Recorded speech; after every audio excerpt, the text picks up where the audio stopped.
Chat, are y'all ready? I said, are y'all ready? Chat. Oh, wait.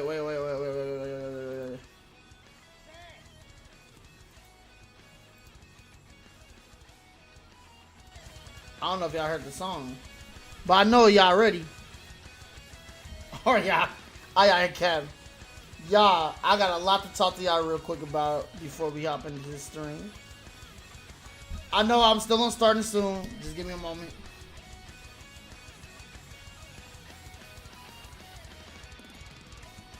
Oh, wait.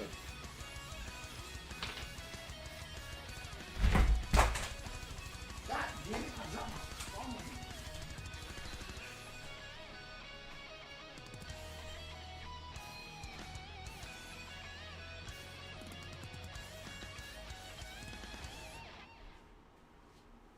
Chat. I'm mad at him, but I want y'all to meet him.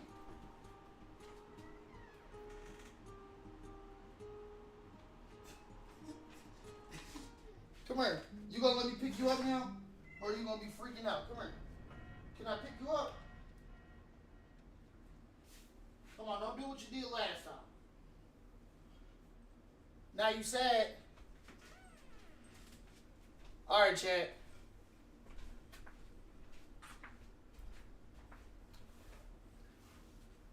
Hold on. Wait a second. Okay. Hold on. Wait a second. Look. Look. Say hi to Chad. You cannot come in here and be disrespectful.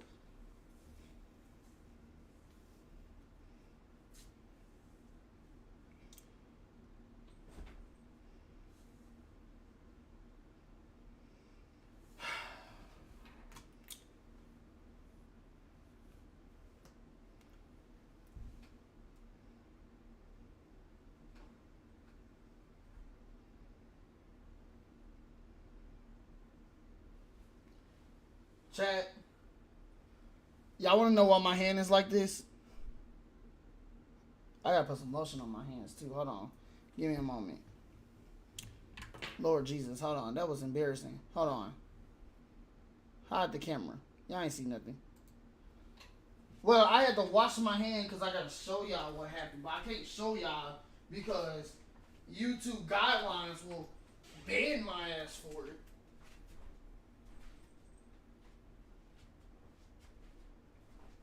Go about your day. You come back later. Okay. So, the reason why I'm late, I was supposed to start the stream about 30 minutes ago, so Sora decided to go a little cuckoo for Cocoa Puffs. Alright? So, I can't even rub this. Okay. Okay, so Sora decided to go a little cuckoo for Cocoa Puffs today. And everything. Let's pray that he don't mess up anything. Alright, so I have this big old band-aid on my hand right now. Because Sora scratched the holy dog crap out of me. It's bad, y'all. I had to clean it. I had to make sure it was stream ready. I was so mad I was about to stop streaming. I was not about to pull up the stream. Sora. I don't know what you're doing, but okay. Anyway.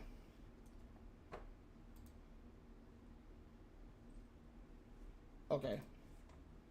We're going to close these out.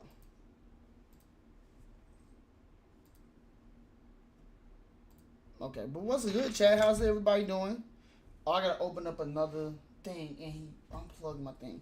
But yeah, I have a cut. Deep cut because of Sora. So, Sora's really not supposed to be in here right now. I want to try to see him and everything. Right now, I'm very upset. Yeah, Gameto cameo. Yes, Gameto is that channel. That's the main reason. I'm not gonna say the main reason why I played Undertale. If y'all don't know about my Undertale journey, what happened? Oh, I know what happened. Kenny Omega entered Wrestle Kingdom with like this theme song, and it was amazing. I loved it. I was like, oh man, this song is freaking crazy. Whatever, blah blah blah. Man. Then James heard me saying it. He was like, "You never played Undertale?" I was like, "Nah, never played it." But then I played it, so I was like, "I gotta play it for the stream." But anyway, y'all, we wanna give out a little shout out and everything. Shout out to y'all for pulling up and everything. Real quick, I gotta go ahead. Let me know if y'all can hear me. Hear me just fine. Hear me speak and everything. Right now it is about 80 something degrees in my house. I got my air on. I'm supposed to be having my door closed while I stream, but I'm letting him in here. So nobody won't be like I'm being mean to him. I'm not being mean to him. But yeah, yeah, he scratched the shit out of me, so yeah.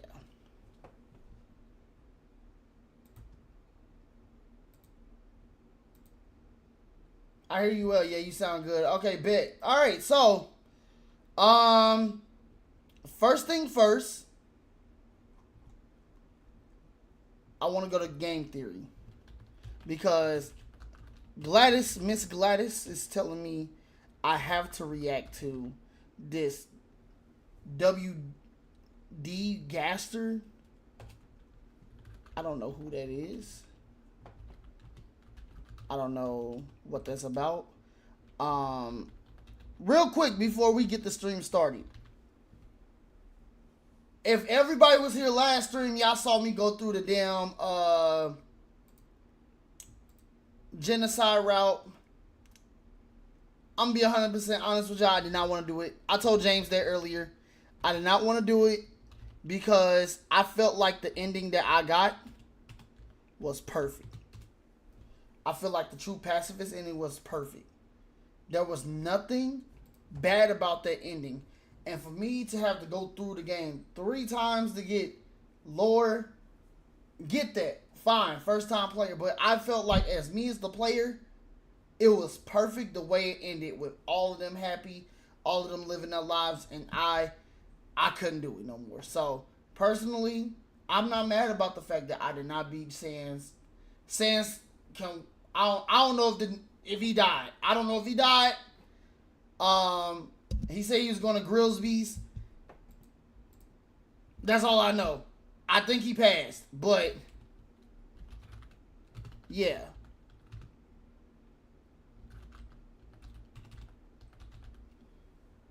I'm also waiting for my food to get here, which is on the floor right now. So yeah, I felt like I had the most perfect ending ever. The emotional satisfaction as good as it is. You know what? If I ever beat Sans, I feel satisfied. But I'm gonna be honest with y'all 100% and tell y'all this.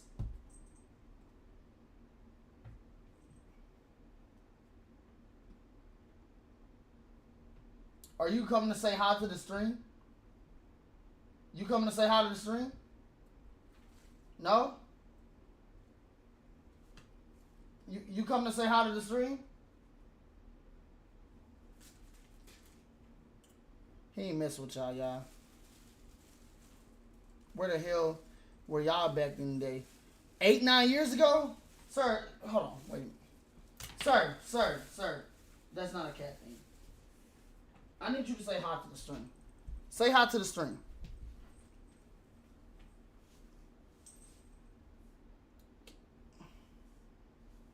He fuck with you. Can you get your booty on my face? Okay, I gotta close the door. Hold on.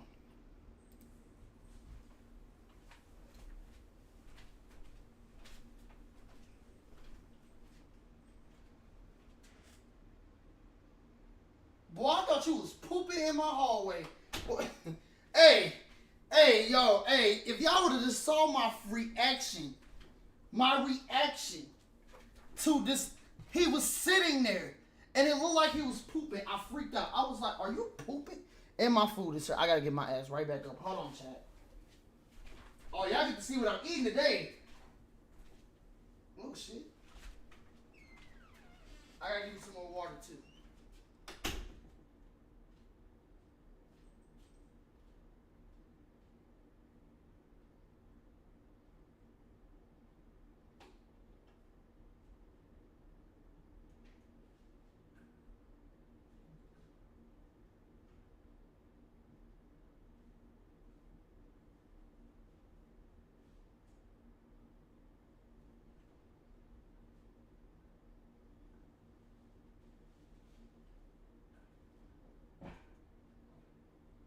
Look, you eat good while I'm here, right?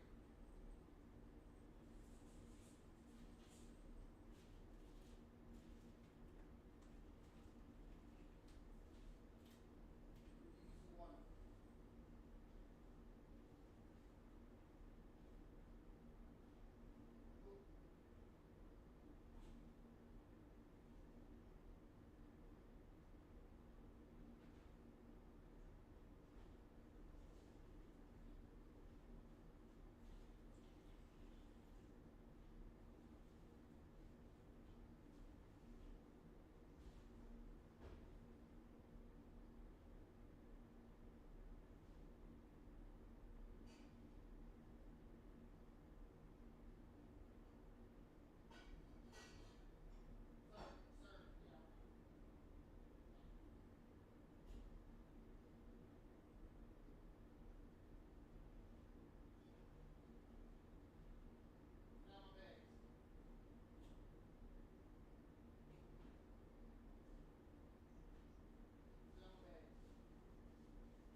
Sorry, you gotta leave. You have to leave. Sorry, you have to leave. You have to leave. You say you love cats, Gladys. I'm glad you do. I'm gonna try to show him one more time, then you gotta go. Are you about to leave? Come here. Come here. Come say hi to the stream.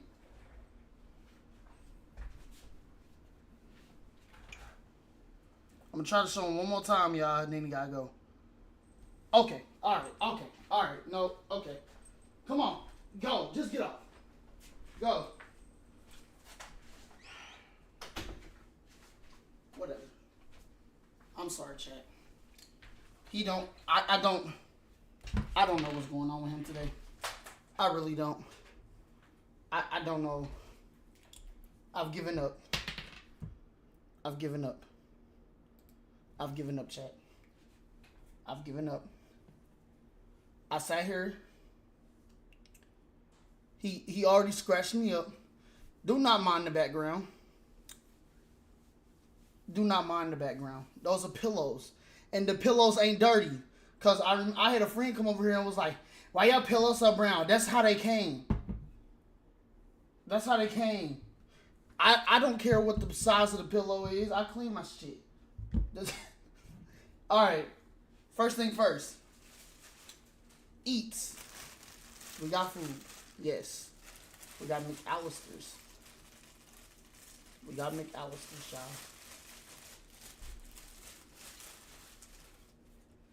Alright. I don't know why they gave me a knife. Not sure why they gave me a knife. Alright. So, on Uber Eats, McAllister's has these choose two sandwiches. And they're like 2 sandwiches. You get it for about $13 or whatever. Look how big these things are. Look at that. Look how big they are. They're huge, bro. Look at that. They're huge. This beanie's making me sweat, I'm not gonna lie. I don't know how Dash do it. For the bevs, I got 2 of them. I got a tea and a lemonade. Also a water. It has my job logo on there. Alright. I know y'all have been itching all day. I'm gonna let y'all decide what I drink. Should I drink the tea or the lemonade first? I'm gonna let y'all choose. And we're gonna get into these things. So I wanna show y'all the full list. I wanna know, should I react to Deltarune? Anything Deltarune. Should I react to anything Deltarune?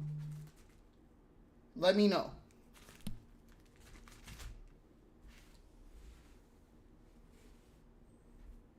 I'm gonna go to my YouTube channel on this computer so I can read chat, because I won't be able to read chat.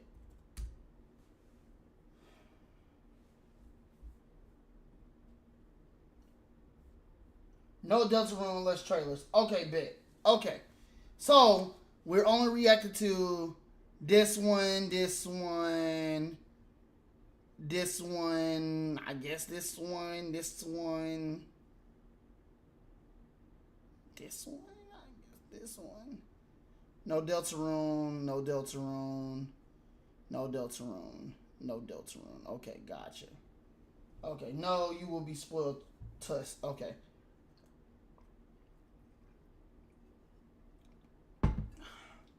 Alright. Gotta pick a drink, so I gotta see how this tea tastes. Alright. I want y'all to let me know how the volume is. 14 million views is crazy. Okay.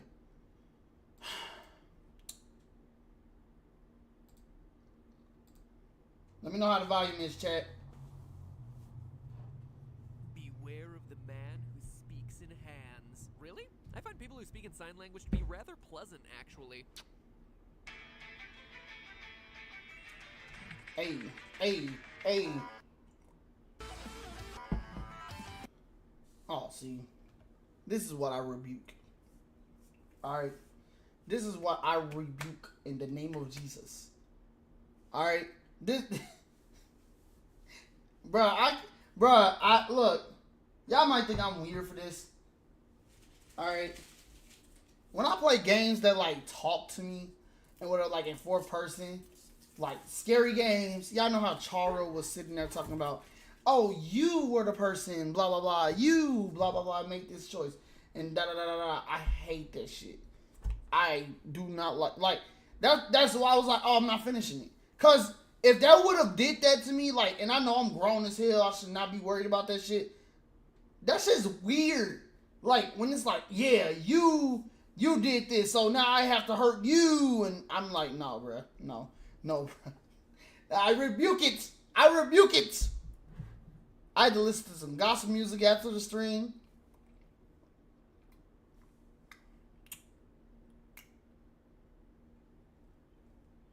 Bruh, did I spit in my What the fuck?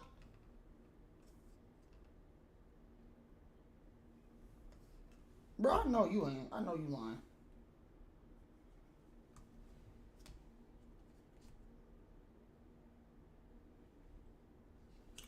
Okay, I'm tripping, y'all. I'm tripping. Yeah. The tea is horrible, though. Not gonna lie. Like, this big-ass thing of tea is trash. But I paid money for it. I'm gonna get my money back. Trust and believe. Let's get into it. Hello, Internet. Welcome to Game Theory, where, deep breath, I think I'm finally ready to tackle Undertale again. But overly dramatic game theory voice aside, I gotta be honest with you, I'm scared of this game. So before we... I'm glad I'm not the only one! I'm glad I'm not the only one. Like, going down that true pacifist route, going into that damn basement, and they talking about they taking people's souls and putting them inside flowers and shit, that shit creeped me out. Oh, shit. Oh, it was just a pickle. It was just a pickle, y'all. Like, that shit's scary, bruh. Etika was scared, too. Bruh, that shit's scary. The game was supposed to be wholesome and cute and all that, and then you going through this damn thing talking about we have to destroy the world. We have to destroy the world because we have to restart the world and blah blah blah blah blah. The fuck is you on? I dropped my pickle on the ground. Like, what? Before we begin today's episode, I need to take a moment to level with you all, because it's time I pull back the curtain of the show a bit and address a couple things. Now, don't get me wrong, I love this game. I really do, but doing episodes on Undertale have been some of the worst experiences that I've had in the 6 years of doing this show. The first was Sans' Nest, a theory I was so excited to share with you. In fact, it was one of, if not my favorite episode that we had done of Game Theory to date, because it allowed me an opportunity to talk about one of my favorite franchises growing up, Earthbound, as well as one of my favorite modern franchises of Undertale. And it was a fun episode. Now, don't get me wrong, did I in any way think that this was canon lore to the series? No. Of course not. I didn't think that Sans is actually Ness, but at the end of the day, these are theories meant to get you to think about things from a different perspective. Yeah. Let's be honest here, there are a lot of similarities between Earthbound and Undertale, okay? From visual design to actual sound effects to even the timelines of the games. But the overwhelming negativity and ridicule that video got was just crushing. It sucked, man. And don't get me wrong, I have gotten used to dealing with internet hate over the years. I've gotten through the Sonic and Flow controversy. I've had literal petitions written to remove me from the internet for slandering Mario's name by calling him a sociopath, but this one hurt. But it was nothing compared to the next time I talked about Undertale on the channel, when I was selected for the honor of meeting Pope Francis as one of the first 10 digital creators to introduce him to the world of online video. And as part of that, we were expected to give him a gift. So I gave him a copy of Undertale and then made a video talking about that. One, because it was such a huge honor for me. Why did he give the Pope Undertale? Why? Why? Put the video a little louder. Okay. I'm gonna turn it up. Let me know if it's too loud. This part of the nutshell, the Undertale community is asked for LOL, love Undertale in Deltarune, but the fandom is meh. I've seen that already. Because I was excited to share it with you. This was our achievement as a theorist community, as gamers, as online digital creators, and people who love online things. And the hate that video received in the first week. I mean, this was a video where I specifically talk about accepting others and saying no to hating other groups of people, and it got hate. You gotta love the internet sometimes, man. Now, I tend to stay quiet in situations like that, since I've learned that fighting back only seems to make the problem worse. But since I'm talking about Undertale, and since I know all of those comments are going to come flooding back on this video, I figured, let me address some of the misconceptions and errors that were leveled against me when I first released that video. One, I talked to the Pope. It actually paid off. They played Megalovania at a Pope event a few years ago. About cyberbullying in schools. I did not, as many people wrongfully accuse me of, waste his time talking to him about video games or gamer problems.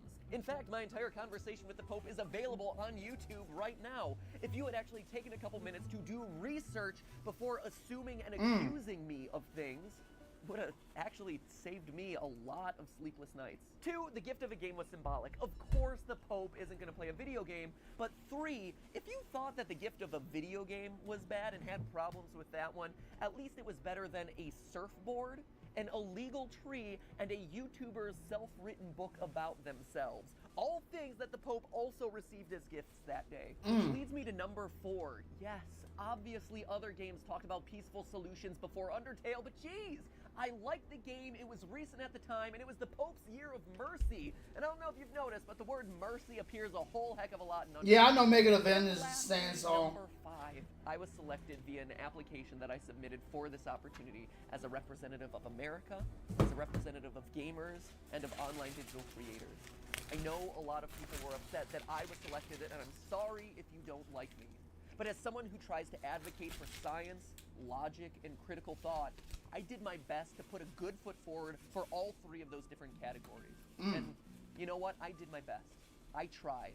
Anyway, Raise them a bit enough more. me talking on camera. Let's hop back into the video because no need to see this on camera anymore. I just thought it was important to talk to you. Mano a mano.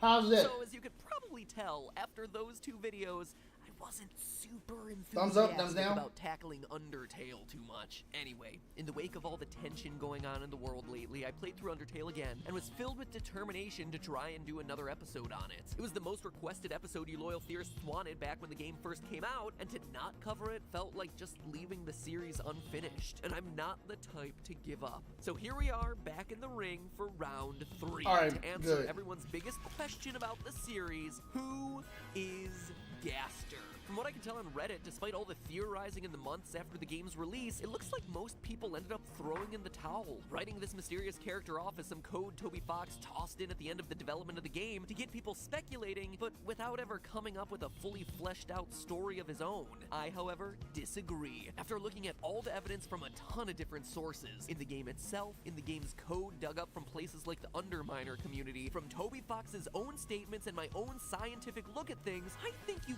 can come up with a fairly solid theory of who Gaster is and I gotta look on his Twitter. Is that the same profile picture, bro? I know this is years ago.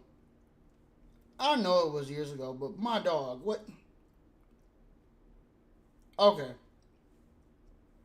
Okay. He changed it. Okay. Okay. what happened. Yo, what's to good, me. Dating So Chris? No more sins crawling up my back. I present to Wait. you my theory on WD. Oh, okay. Gaster. Okay. Part 1, because there's a lot to cover here. And like seriously, if those opening stories weren't enough to convince you that I would love for this to be a single parter, then I don't know what to tell you. I know 2-parters get a ton of hate, and the last thing that I want is more internet shade to be thrown at me on an Undertale video. But I want to give this theory the time and research that it deserves. So just trust me that it has to be 2 parts for my own sanity and to make this a better viewing experience for you. Because otherwise it would be an under-edited, overly rushed 1-part episode where I crammed in everything and didn't do a good job of explaining it all, okay? Wow, I am unloading all sorts of emotional baggage on this episode. All the stuff that has been weighing on me as a creator for the longest time. Let's start off with the easy stuff to get everyone on the same page, since it's possible that some of you are like, I've played Undertale all the way through 3 times. Neutral, Pacifist, and Genocide, watched Jack, Felix, and eventually Mark play it and still have no idea who you're talking about. Well, that's because your chances of running into any evidence of this character in the game is I played 2.5. 0.8%.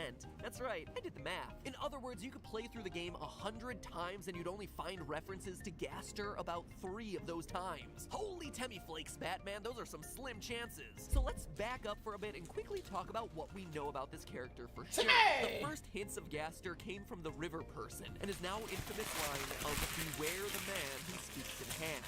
Now obviously this got players more excited than an annoying dog with a stick, since, you know, there's no one in the game who does anything close to speaking in hands, and in a game already full of hidden secrets and vague clues, this appears to be Jimmy! another big one. So they started digging. What they found were 4 gray NPCs, labeled in the game files as Monster Kid Goner and 3 G followers or Gaster followers, with dialogue that provides us the only solid information that we have about this missing character. Through their text, we learned that Dr. W.D. Gaster was the royal scientist before Alphys, was responsible for building the core, i.e. the structure that provides magical power to the underground, and that he disappeared after falling into his creation, getting himself scattered across time and space. Although he may not be physically present, he's supposedly always around, since these guys are all super reluctant to discuss him openly. And beyond that, mostly everything else is speculation. There are these Mystery Man images in the game data that many speculate might be him, but flip this character upside down. Here, you don't have to imagine it, we can do it through the power of editing. And boom! This could also be him. See the face? Just like so many other things in this game, appearances may be deceiving. There's also this wispy white thing that could also be him according to online theories, but again, it's all just speculation. Game speculation. So where does all this speculation end up and the theorizing begin? Well, theories are hypotheses supported by evidence, so let's start gathering evidence. Now, whether or not the gray NPCs show up is based on a weird stat programmed into the code called the fun value. Basically, whenever you start a new The game, fun Undertale value. picks a random number between 1 and 100. Depending on what number you get, different things happen in the game. It keeps things spicy, and What? also keeps things really similar to FNAF when you come to think about it. Seriously, are we sure that these two fan bases really hate each other? Cause no joke, between wacky animal hijinks, hidden plot mysteries, random Easter eggs, and large quantities of murdered children, the two franchises are a lot more similar than I think people want to admit. Anyway, these gray NPCs show up when the fun value is at 61, 62, 63, or higher than 90. And even if the number is there, they only have a 20% chance of showing up per game, which is why your What? chances of ever even seeing them is so low. Even creepier, if you have a fun value of 66, this eerie gray door appears in Waterfall. When you walk through it, there's a chance that the mystery man appears. Touch him, and poof, he pieces out faster than a babysitter's boyfriend when the parents come home. And the fun value I'm dictates dead. more than just Gaster encounters in secret rooms. When you played Undertale, did you get a call from Sans about your refrigerator running? Or maybe someone called you with a wrong number and then you got a really random song out of it? Or Alfie's called to order some pizza? Well, all of those situations were dictated by your fun value. So why spend all this time talking about fun? Well, because it's the start of the mystery. If there's one thing we know, it's that in the world of Undertale, game mechanics aren't just game mechanics. Toby Fox makes it clear throughout the game that game mechanics make up the very fabric of the game's reality. These aren't just artificial, invisible layers on top of the story for players to use while interacting with the game. These rules, from saving to loading and everything in between, all encompass the actual physical laws of Undertale's universe, much like quantum mechanics and general relativity define ours. Character stats like LVLs or levels of violence, and EXP or execution points in any other game would be numbers relevant only to the player. But in Undertale, they're real, tangible values that characters, most notably Sans, can sense and judge. So if fun is what dictates the appearance or non-appearance of a bunch of these characters connected to Gaster, well, then it behooves us to figure out what fun actually is in the context of the game. And if you are under the mistaken impression that fun is a sense of childlike glee that often comes with playing a game, then you are wrong. You're just wrong. The fun value in Undertale is the embodiment of the very real theory from quantum mechanics known as the many worlds interpretation. It's a favorite of mine here on Game Theory, applicable to everything from the Zelda timeline to the Pokemon universe. Is it me or does he just talk really fast? It's probably just me. So, since we've covered it a few times, I'm not going to go in depth here. Click the eye icon in the upper right hand corner to check out those videos where I spend a bit more time explaining it. Long story short, the many We'll worlds watch that later. interpretation involves the measurement of photons and wave particle duality, but in a nutshell, imagine you're starting a new game of Undertale. You have the option of either going true pacifist or genocide. Now, in that moment, according to the laws of quantum mechanics, it doesn't matter which you choose. If you choose a pacifist run, there's an alternate reality where you went full-on homicidal maniac. And vice versa. All possible realities simultaneously exist. Each time you're presented with an option to either kill or show mercy to a new character, two new timelines are created, one for each option. And this is where we get back to Gaster and his followers.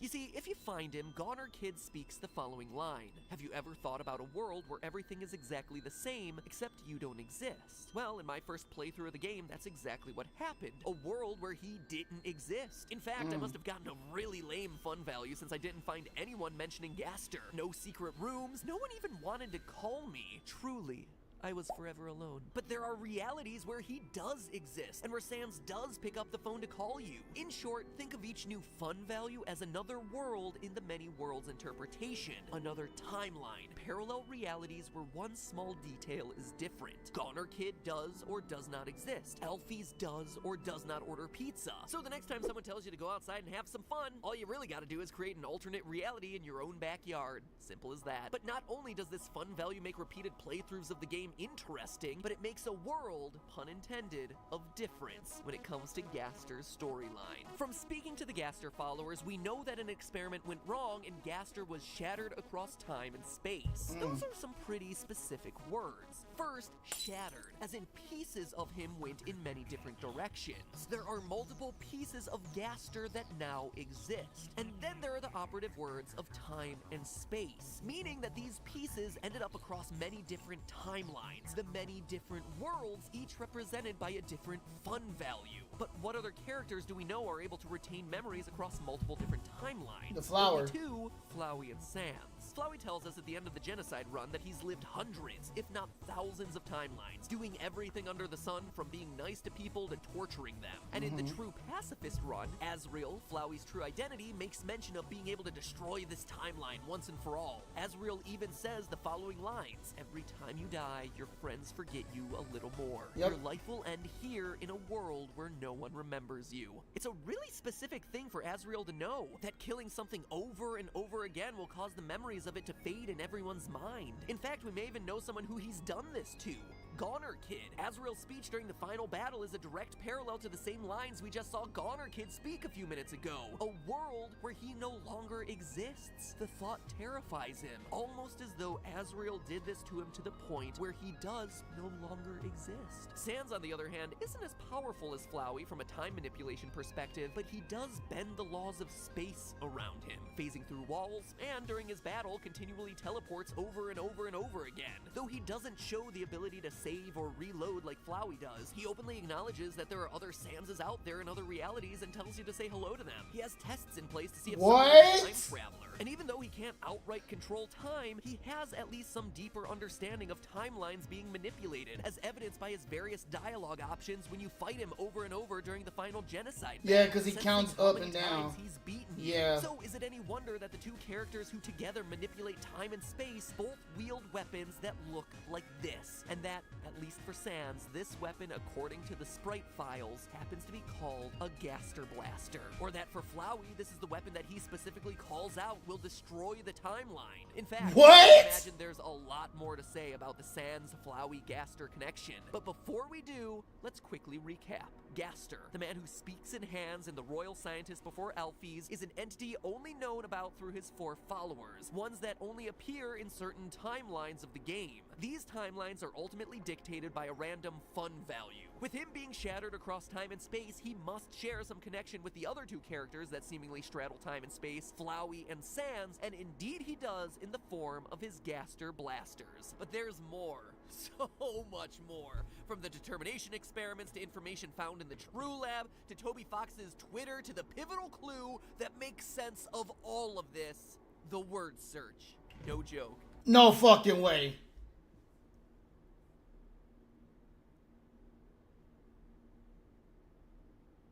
Does that spell Gaster? Okay, don't spell Gaster Blaster.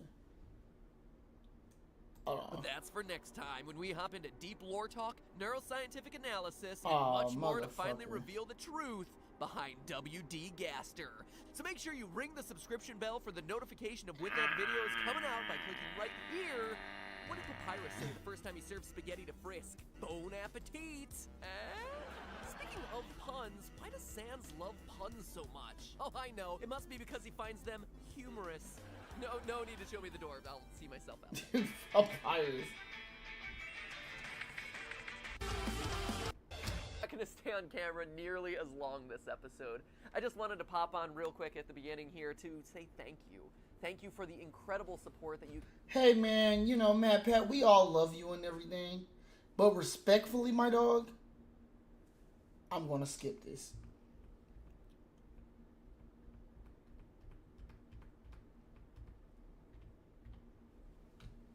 now and go back to Undertale. Fell into its...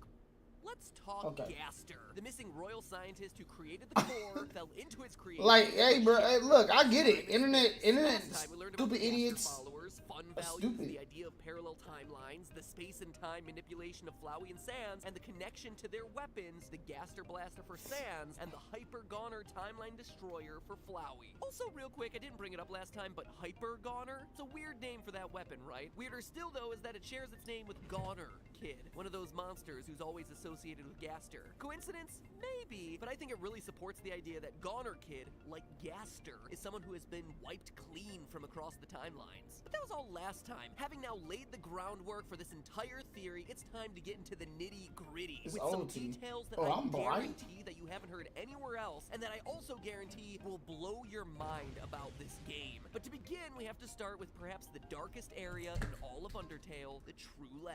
It's an area of the game that you can only access if you're doing a true pacifist playthrough, and inside are some of the darkest secrets from the entire game. According to the entries found in the computer screens throughout the lab, Alphys, the royal scientist after Gaster, experimented with injecting determination, defined as the will to keep living and the resolve to Why does change it do fate, that? into comatose monster bodies in an attempt to create souls strong enough to break the barrier keeping the monsters trapped in the underground. Of course, it turns out that the soul itself has to already be strong. And since all the souls of all the monsters in the underground added together don't even amount to the strength of one human soul, the results of these experiments are downright terrifying. Instead of creating stronger monster souls, these experiments yielded horrific monsters melted together, Yeah. fused bodies that turned into shambling creatures called amalgamates. And if that wasn't bad enough, during these experiments, Alphys not only injected monsters with determination, but also injected a tiny yellow flower.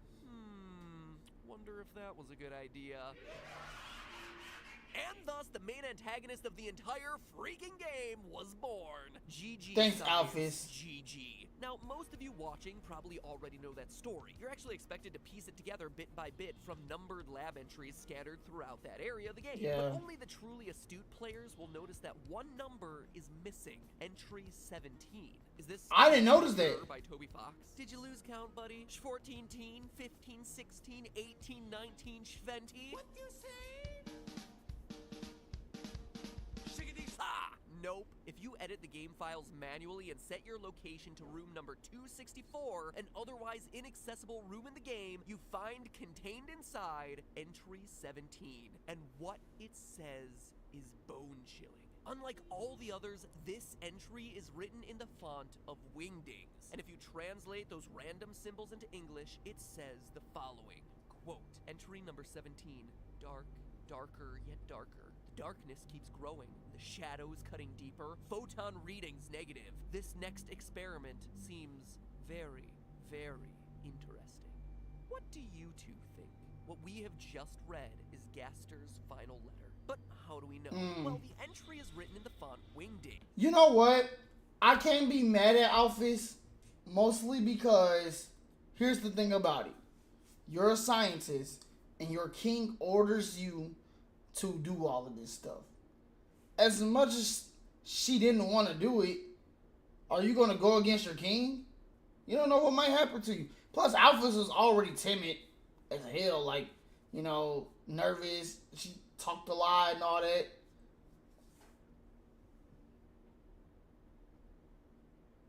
Hey, I'm turning my light on, bro. Hey.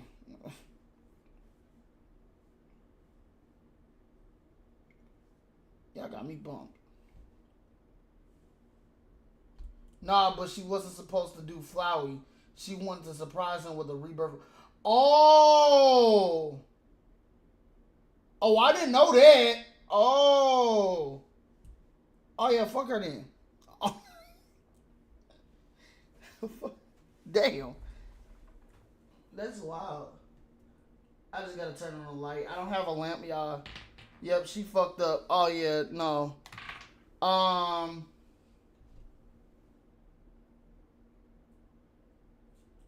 gotta turn on the light because I don't have a light, y'all. And I hope it don't mess up. Which I know it will.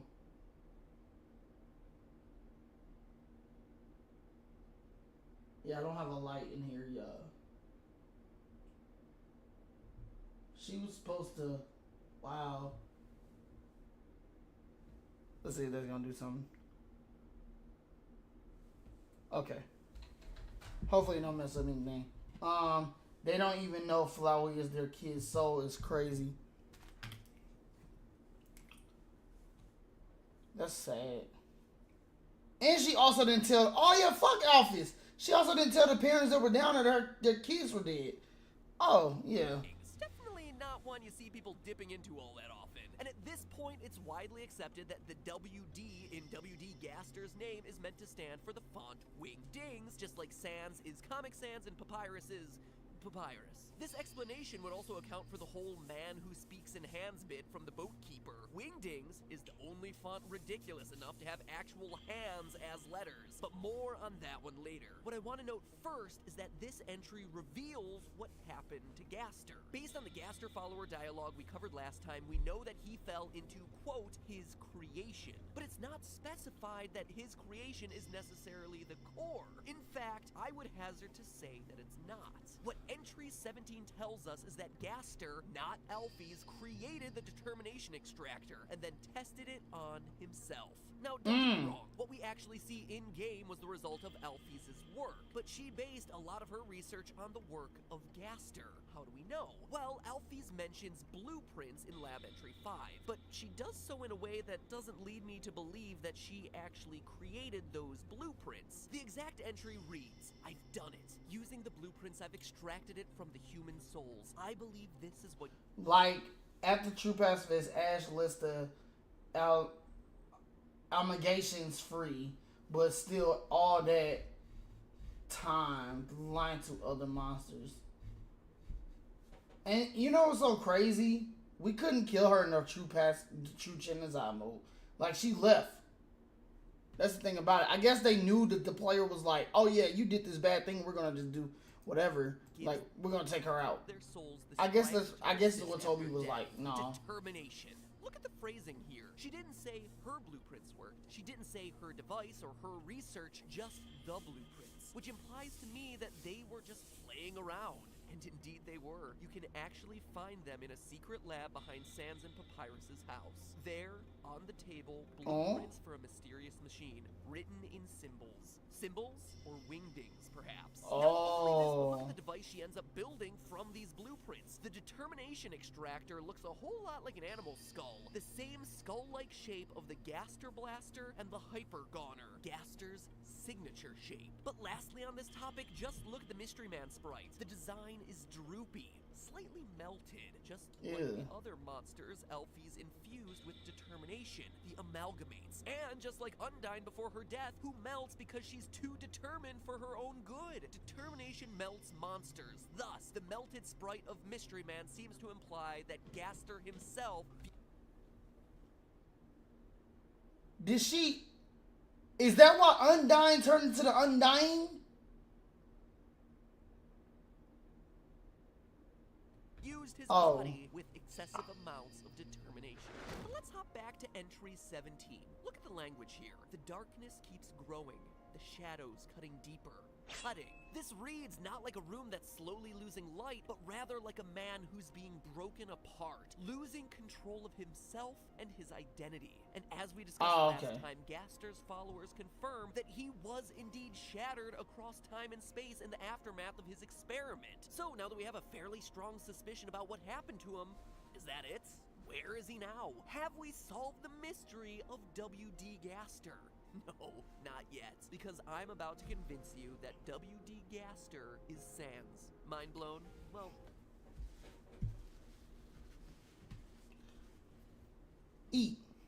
Get ready, because I'm not done. W.D. Gaster is also Papyrus. My theory is that in being shattered, half of Gaster's brain got infused into Sans, and the other half went to Papyrus. Now, I already know that you're gonna start drawing parallels to the over-the-top claim that Sans is Ness. And yeah, I am saying that Sans is Gaster, so start the memes, go ahead, go for it. But keep an open mind, because I have a ton of evidence supporting this idea. And I'm gonna hit you with one hard piece of evidence right off the bat, since I know winning you over on this topic is gonna be an uphill battle. So obviously, Sans and Papyrus are named after fonts, and as we already discussed, it seems like Gaster is the same, being named after Wingdings. Plus, all three are skeletons, so already there's some weird connection there. But let's look again at Gaster's name. It's W.D. Gaster. Wingding, sure, but what's this Aster part all about? Well, Aster is a font with serifs. You know, those little hooks on the ends of letters to make them more readable? It's a font that,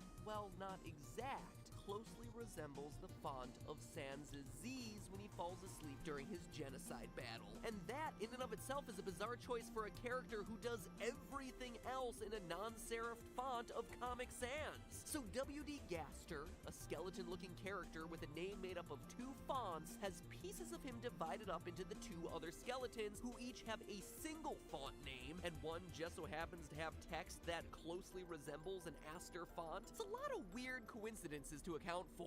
And if you think the idea of one creature creating 2 others is far-fetched, then look no further than the Amalgamates. One creature made multiple others glued together by determination experiments. Or take, for instance, Shyren. On the official Tumblr of Undertale, Toby Fox, in character as Sans, immediately after making a clear reference to Gaster, mentioning someone who's listening, suggests doing research about Shyren. So I did, and found a fact that most other players don't know about. The head and body of the sprite that you fight in the game are actually 2 different beings, but an optical illusion makes them look like they're one single creature. It's odd, isn't it, that Toby would call attention to this unless Gaster himself was a sort of illusion, one character split across several others. But let's continue, since this is a pretty massive claim and I still don't expect you to be convinced yet. When asked about Papyrus and Sans, the Snowdin shopkeeper explains that the Skelebros just showed up one day and asserted themselves. It's a weird origin story. They're not like the other monsters. They're different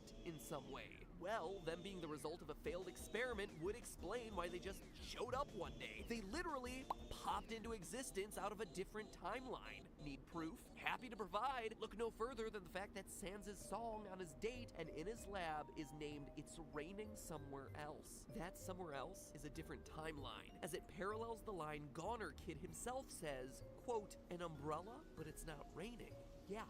It's raining somewhere else. A kid from a lost timeline randomly talking about the rain? I don't think that's just a random coincidence. It's Toby's way of showing how this kid and the Gaster followers from these various timelines are all connected to the Skelebros. It would also explain Sans' strange hatred for humans. For a guy who seems so laid back about so many things, during your date with him, he gets deadly serious. He outright admits that if he hadn't made a promise to Toriel to protect your character, quote, you'd be dead where you stand. Sure, he plays it off as a joke afterward, but you just don't joke about stuff like that. And we all know Sans' no-eye pose is his serious face. But why would Sans care about a human walking around? He doesn't really seem to care about anything else except for Papyrus. Well, if he truly is a part of Gaster, who shattered while trying to replicate the powers of human determination, then that's a pretty solid reason to hate mankind. He's got a vendetta, a grudge.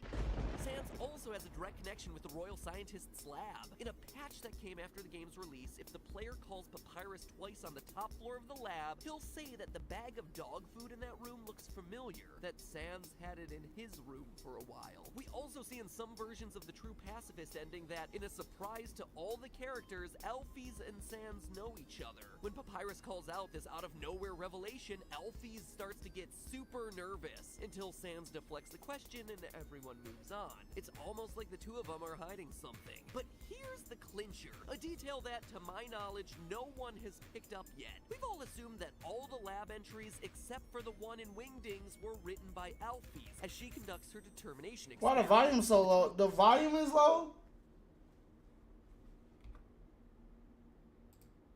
Yo, what's good, Em? What? The volume is low?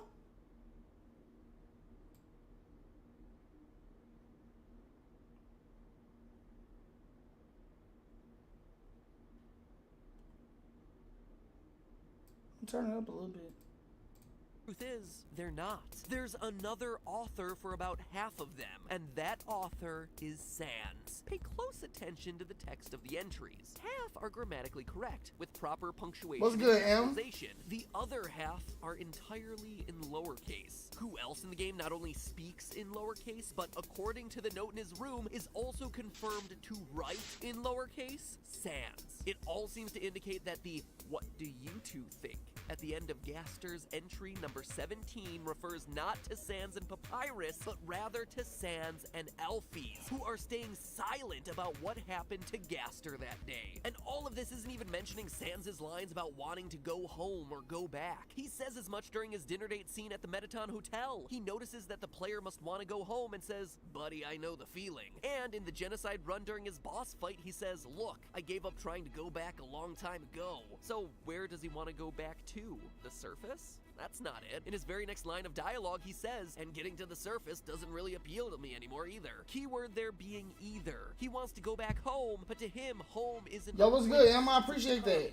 a different timeline. Thanks for stopping on, my dog. State of being. It's obvious that Sans was trying to fix something for a long time and just couldn't. The thing he's trying to fix is Gaster. But perhaps Sans is the easy one to convince you of. He has weird space-bending powers and knowledge of other timelines. His room is filled with metaphysical things, and he's the one with the key to the... Wait, you can go in this room? He openly acknowledges timelines and research about anomalies in the time-space continuum and breaks the fourth wall. But Papyrus? He exhibits none of that. How could he, the great Papyrus, be wrapped up in all of this? And why would I possibly say something as ballsy and specific and as extreme as their two halves of the same brain? That is me making a huge final claim for this theory. Well, that's for the final episode on this topic, where we tie up all the lingering mysteries of Undertale. I've already crammed a ton of stuff into this episode to make it into a manageable length, and I don't want to rush through some of these awesome final revelations. So next time we tackle the lies of Papyrus, the neuroscience of Undertale, and how it all serves as our biggest clue to who these characters really are. But in the meantime, theorists, remember, that's just a theory. A game theory. Thanks for watching. Seriously though, I'm sorry that this turned into a three-parter. It was... Okay. No, what video is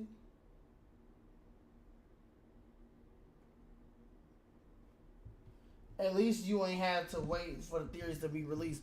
On God, that's... Look. Why is it not in order of it coming out?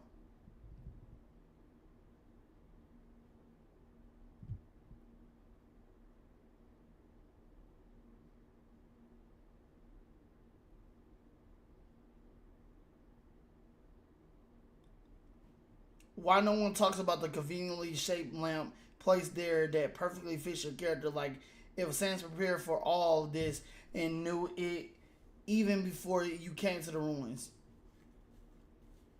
He was watching us the whole time, from what I've been told. I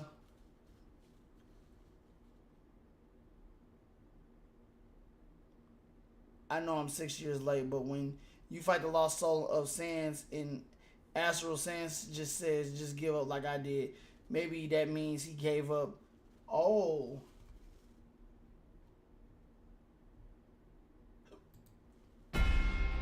Gaster, the man who speaks in hands and the royal scientist before Alphys, only known about through his 4 followers, only appear in certain timelines of the game. With him being shattered across time and space, he must share some connection with the other 2 characters that seemingly straddle time and space, Flowey and Sans, and indeed he does in the form of his Gaster Blaster. Entry 17. It says the following: darker yet darker.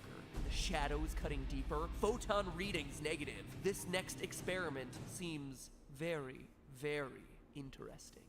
What do you two think? Based on the Gaster follower dialogue, he fell into, quote, his creation. Gaster himself fused his body with excessive amounts of determination. W.D. Gaster is Sans. W.D. Gaster is also Papyrus. Papyrus? How could he, the great Papyrus, be wrapped up in all this? Left you with an absurd claim that Sans and Papyrus are the 2 halves of Gaster's fractured brain. It is, without question, one of the most extreme claims that I've ever made in the history of this show. And I have claimed that the FNAF story has been wrapped up like no less than 5 times, so it's pretty bad. And so far I'd say I've done a fairly good job of covering the literal butt-ton of information on how Sans fits into all this. His connection with the True Lab, his knowledge of bending time and space, his desire to go back back, his serif-laden font that appears when he falls asleep, his theme song's connection with Goner Kid, the Gaster Blasters, the secret room behind his house, the bros appearing out of nowhere to assert themselves, Sans' irrational hatred towards humans, the whole Shyren is two halves to create a single entity thing. All of that. Do you see now why this had to be in 3 parts? And that's only a portion of everything that we've covered. But today, it's time to get scientific with the Skelebros. Because when you stop and look at some of the weird details that Toby Fox included about these two characters, you start to realize that their connection goes much deeper than just being mere brothers.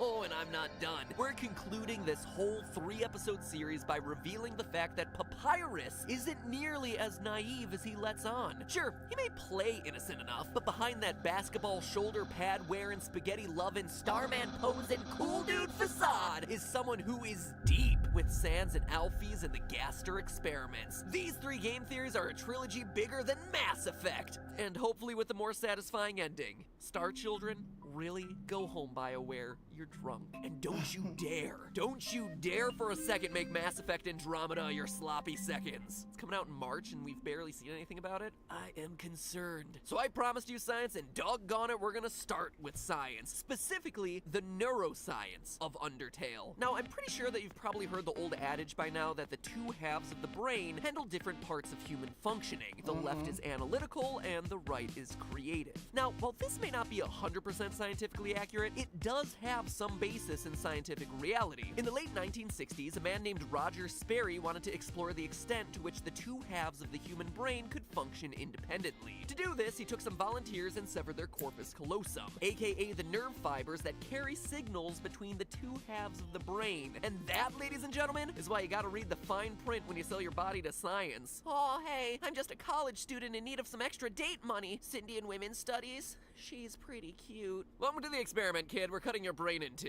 Gee willikers, scientist, that sounds dangerous. Ah, those nerves aren't important. Here's 20 bucks. Nighty-night. Now where's my Nobel Prize? Okay, but in all seriousness, this guy wasn't just hacking away at McNugget-starved brains. In ye olden days of the 60s, this is actually how they cured extreme cases of epilepsy, by dividing the brains right down the middle. And although the patients were able to live normal lives, every so often a strange functional gap would start to pop up. Not being able to identify something that they saw, having trouble with a word, perceiving something on one side of the body but not on the other. So Sperry studied these perceptual gaps and confirmed that the 2 halves of the brain are indeed specialized in specific functions. The left brain is the verbal and logical center. It can break down numbers and words and analyze situations. Conversely, the right brain is the nonverbal and intuitive center. It thinks in pictures or patterns. It's involved when you're making a map or giving directions, but it can only produce I find it very fascinating. Phrases. However, it contributes the emotional context to language. In the words of Sperry himself,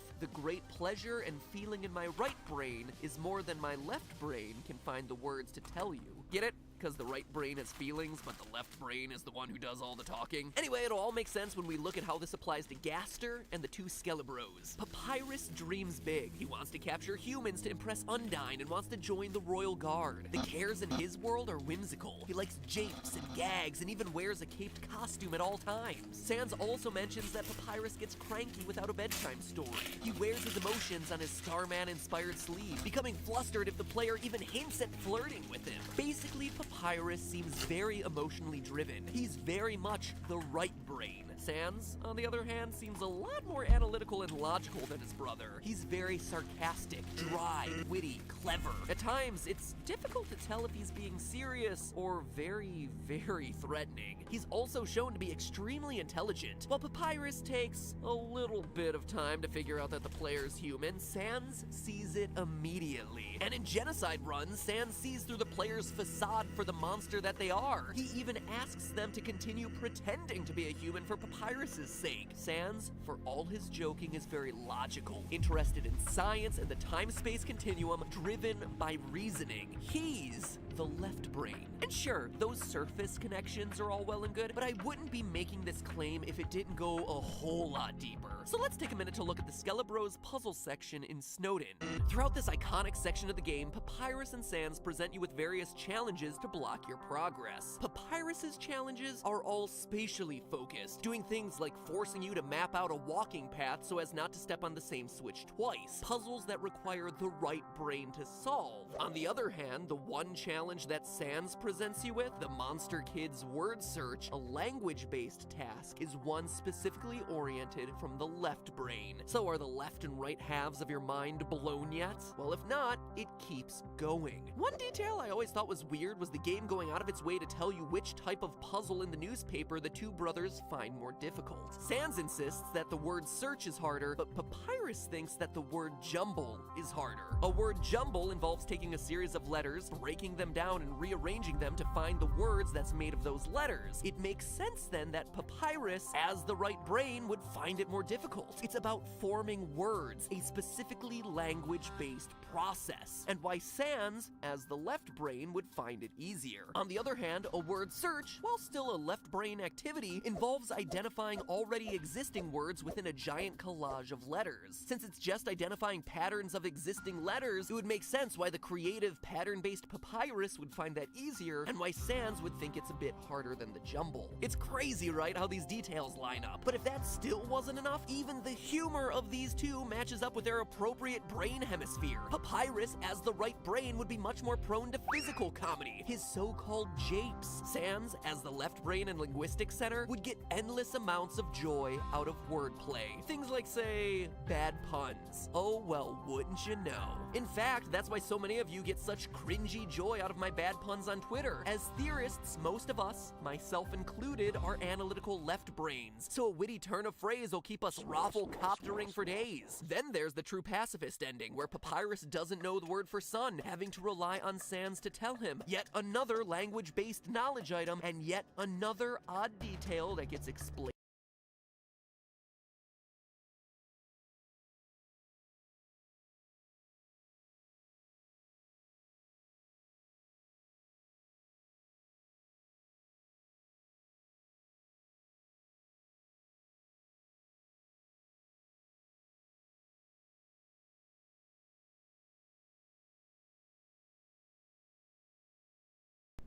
I was muted. I didn't want to smack.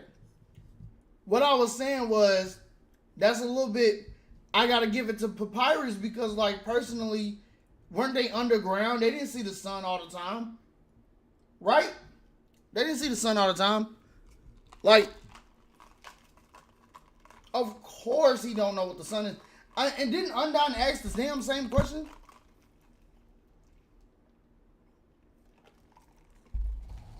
I'm just curious. By the way, y'all, hold on. They gave me stale ass bread. Explained away by the split brain theory. Even their handedness aligns. Sans greets the protagonist with a handshake using his left hand, holds and drinks a ketchup bottle with his left hand while dining at Grillby's, steers a tricycle using his left hand in the True Pacifist credits, and even manipulates gravity during the genocide boss battle with, you guessed it, his left hand. Now, admittedly, we don't get to see Papyrus move quite as much, but he does scratch his chin with his right hand, an action you would be a lot more comfortable doing with your dominant side. And yes, a quick disclaimer, since I know it's going to appear in the comments, I know that handedness is at least partially controlled by the opposite hemisphere of the brain, but I'm saying from a symbolic left-right perspective and not a functional one. But just like the slap chop guy, I'm still not done, because if we want to dive into semantics, we can even use the names of the skeletons to connect them even further. As we mentioned last episode, W.D. Gaster's name appears to be a combination of two different fonts, Wingdings and Aster. Wingdings is a completely silly font. It's a joke, nearly unreadable to anyone who doesn't know how to decode it. This lines up with the ridiculous, scheming Papyrus. Aster, on the other hand, is a very serious, very color between the lines, normal-looking font. And this lines up with Sans, who, despite his jokester appearance, is very serious underneath, casting judgment on you in the final minutes of the game, holding down multiple jobs, having some mysterious role in the determination experiment, being very focused into its research on the time-space continuum.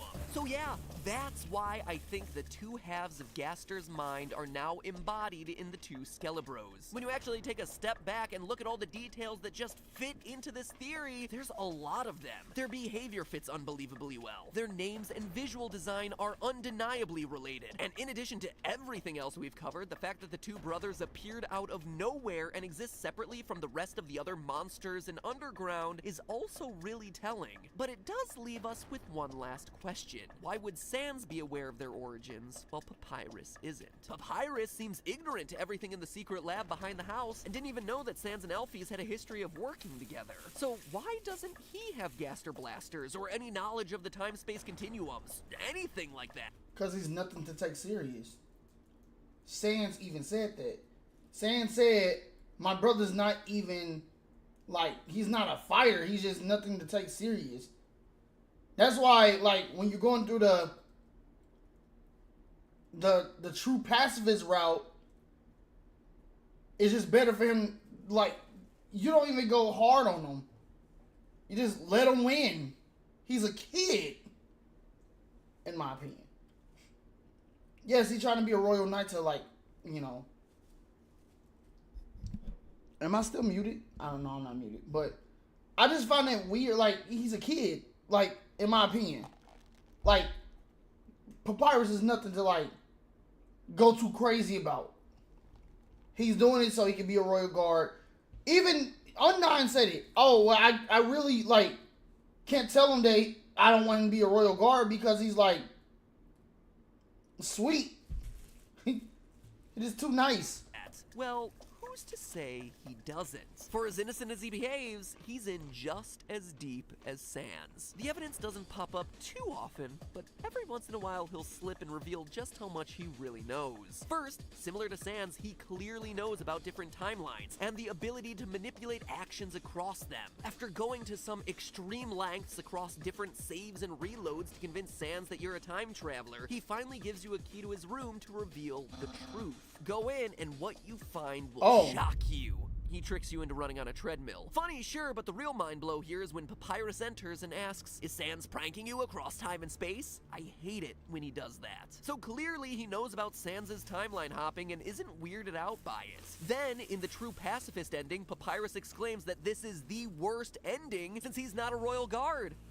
That's funny. But wait, what? Saying that this is the worst ending implies that he knows other endings are possible, again demonstrating a knowledge of different timelines he seemed ignorant of for the rest of the game. I can't agree with that. I cannot. Let me explain why. Before y'all crucify me. Y'all probably like, let him cook. Well, hold on. Here's my theory. Maybe he said that because he knew they was going up to the surface. Maybe he knew that. And there is no more Royal Guard. Think about it. Think about it. All of them are right there. They're all right there. There is no more Royal Guard. What's the point of the Royal Guard? Toro has already, like, did the thing. They go to the surface. There is no Royal... What do they need a Royal Guard for to go to the surface?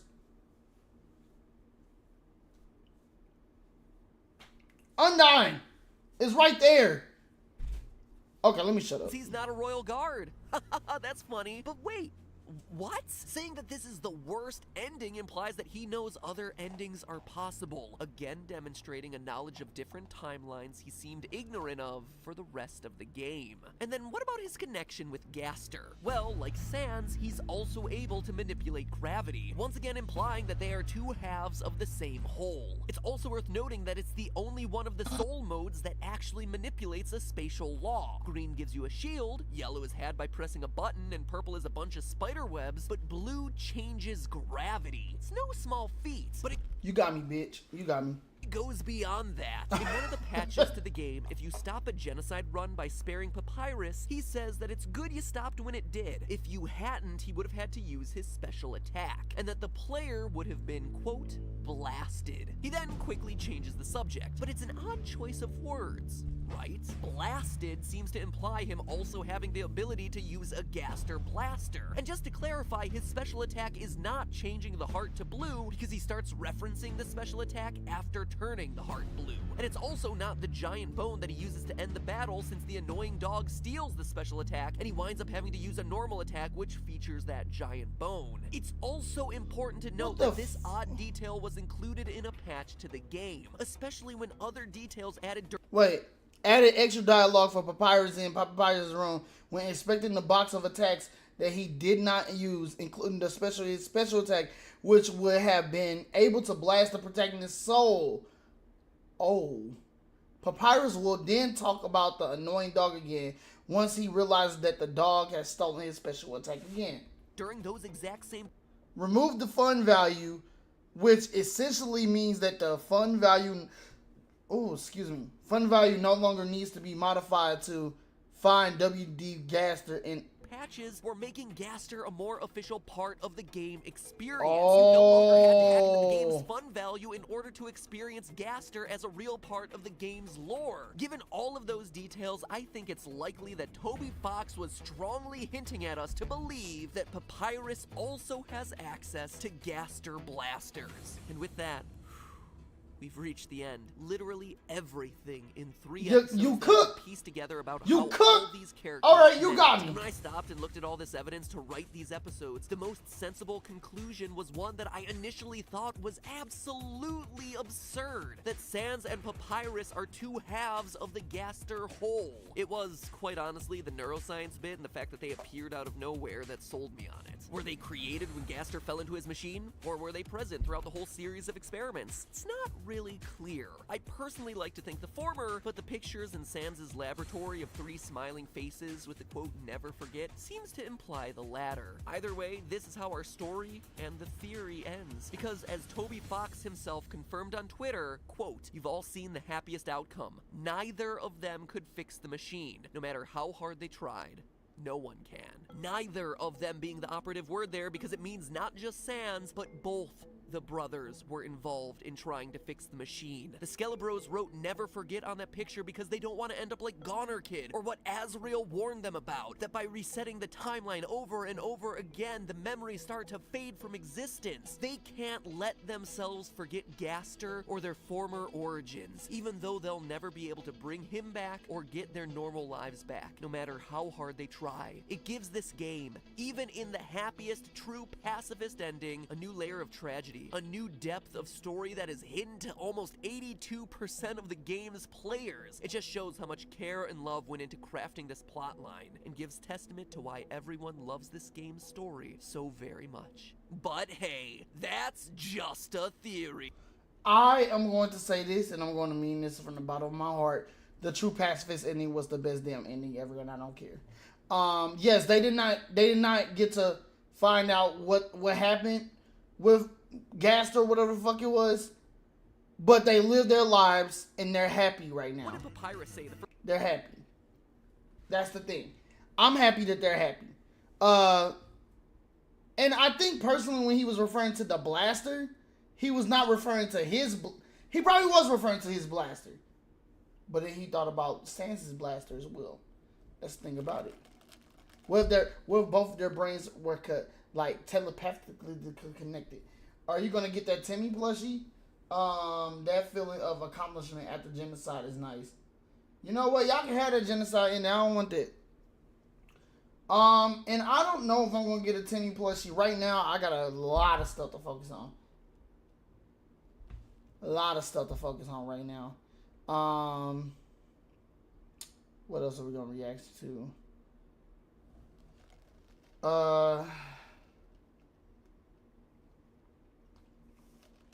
Like, I gotta pay for my Switch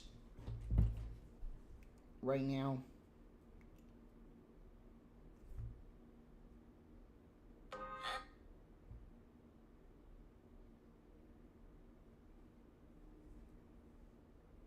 Oh, my phone on 1%? Shit. Maybe I should put my phone on charger. Okay. Okay, I don't care about this video. You gave it to the Pope because he literally said it. Nothing on Deltarune because I don't want to spoil that. Let's see. Let's see if we can find any more lore. Lore.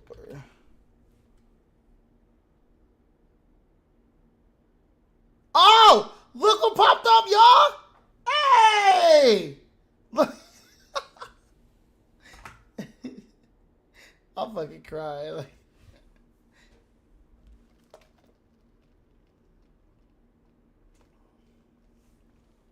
I don't know what else to react to. Let's go in the Discord.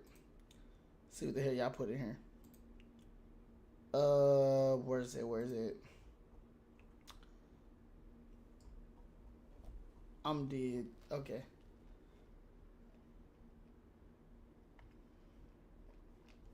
I'm actually afraid to react to that damn video of anything. Yeah, I can't react to anything Serpilio. I can't even watch Underpants without being off stream. That man's copyright strikes your video immediately. Uh-oh. M Live? Yeet. Yeah, we gotta play Deltarune. So we just gotta play chapters 1 and 2. We come back. So I'm trying to think when I can play chapters 1 and 2.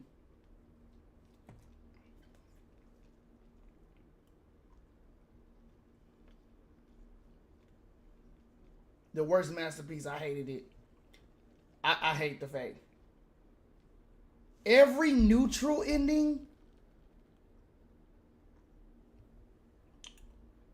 Every neutral ending. The downfall of this man is crazy.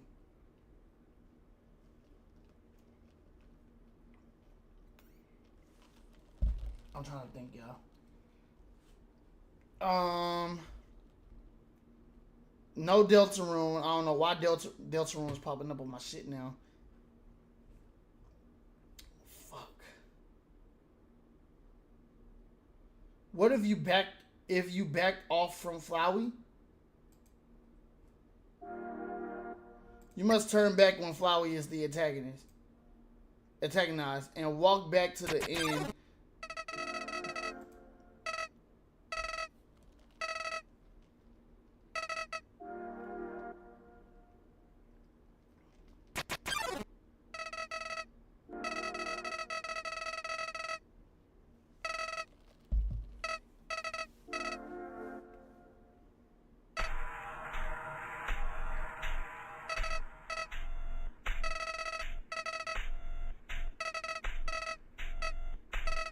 So hold on, wait a minute. The thing that's killing me right now is, so he was with us the whole journey, right?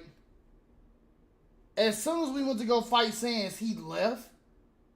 So he wiggled away and went to the king's room and started crying.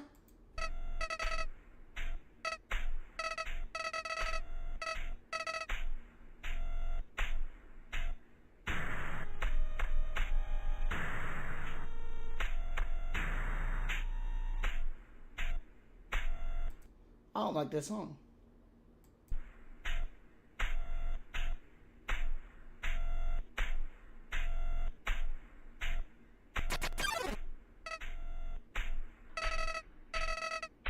You're walking away. So then you aren't actually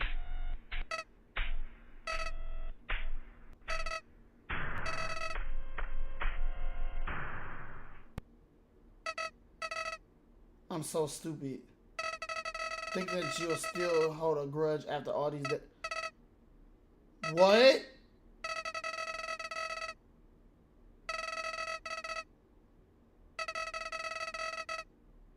Wait, what the fuck is this, bro? Is this one of the endings? I grown outside, huh? Oh, guess, blah, blah, blah, blah. But I guess one more time, then finally outside again.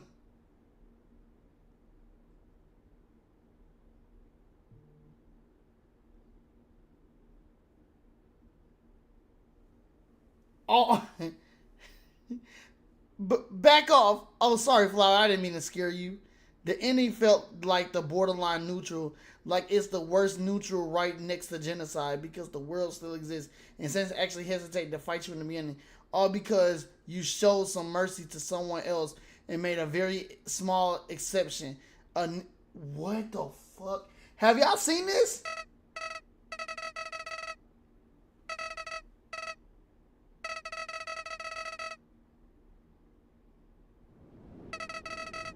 The hatch has already been buried long ago, hasn't it?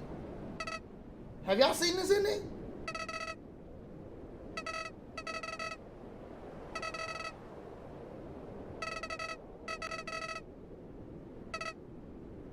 Did you notice Astral's name is a mix of Asgore? Yeah, I noticed that. You just thought you had to toughen me up, didn't you?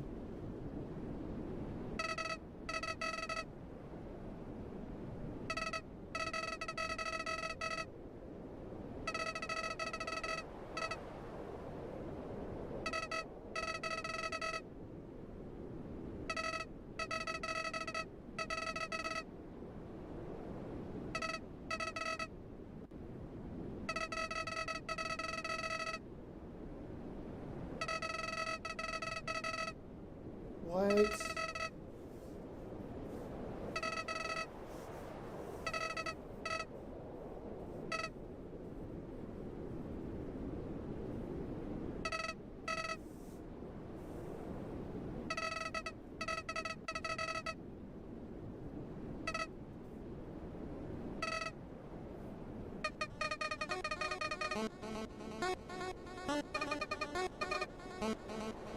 What?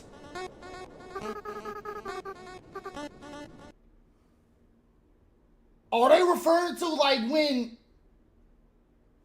Oh my god. What the fuck is this?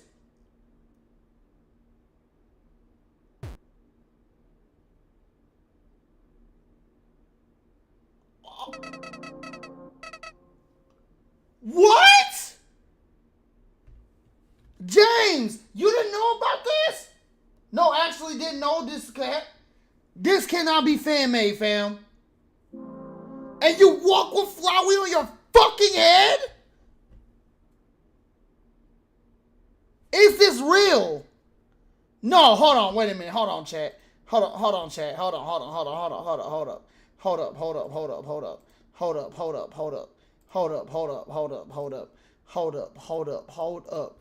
up, chat. Hold up.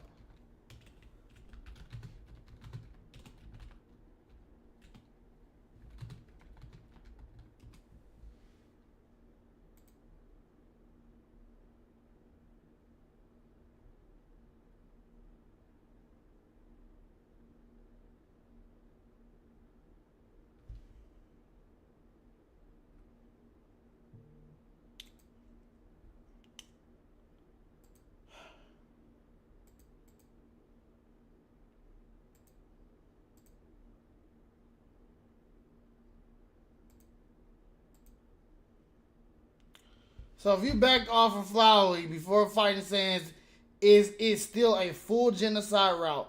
You can't use Flowey to help you.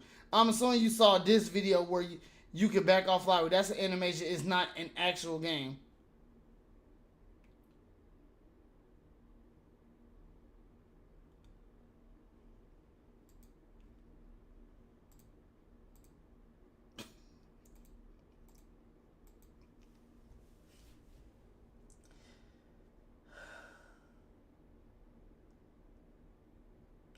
What's good, Trail? Oh my god, bro. I freaked out.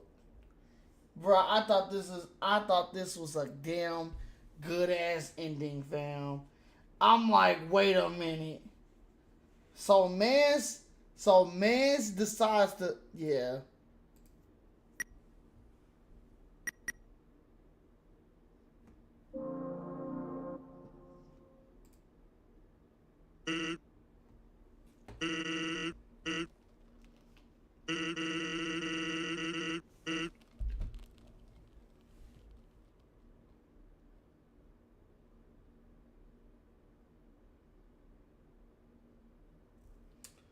Even copped yourself an Echo Flower for the role, Ed.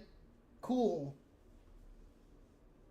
As soon as you saw Frisk kneel, you was like, wait, LOL, because I've never seen that frame of him. So, I've got a question for you. Do you think, no way, that's definitely not an Echo Flower? Could just be the room's lightning, but that flower looks a bit more golden than the usual Echo Flower. You wouldn't have...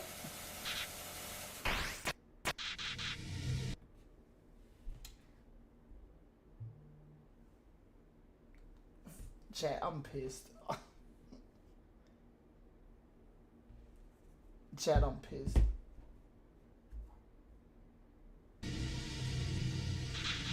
The sooner you're dust along with this corridor is the soon. This is definitely an animation. If he says to keep your brother waiting. Hey yo, hey yo, hey yo, hey yo, that's some wild shit. That's some wild shit. Hey yo. He'll be selfish to keep your brother waiting, you know? That's crazy. That's bonkers. Wow. Oh yeah. You really are the worst. Don't worry though, I'm sure he'd forgive you after all. Anyone. This nigga is a set. Hey, hey, yo.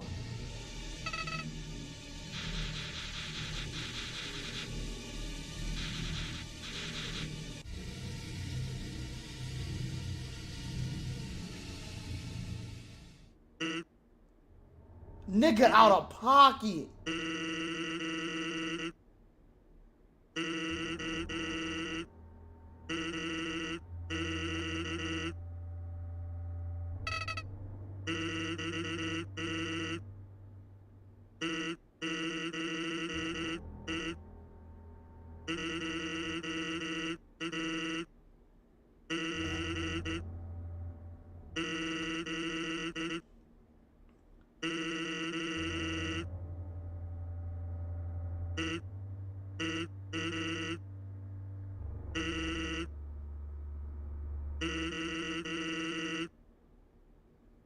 You're just not worth the effort of fighting.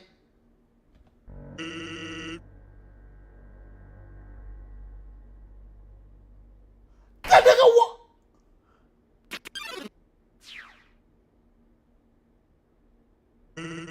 Really now? And here I thought you two could be reasoned with. But what else was I expecting?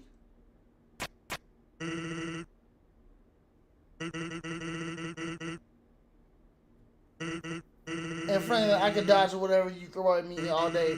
Let's do us both a favor here. Since it's sparing you.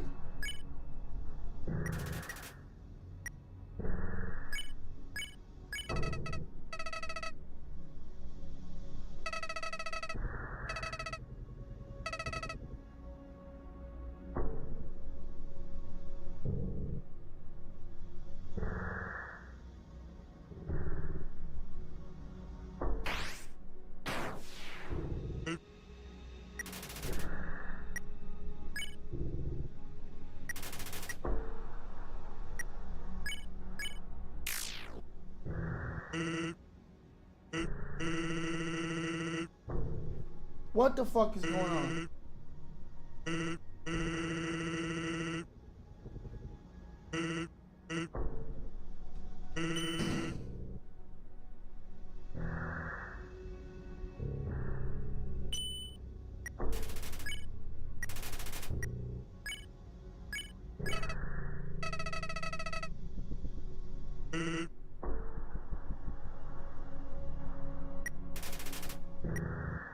He don't want to fight? Oh! Well, sorry, old lady. This is why I never make promises. Oh yeah, this is animation.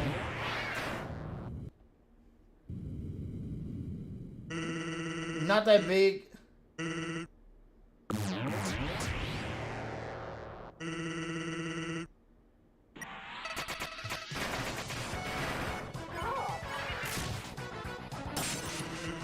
What the fuck?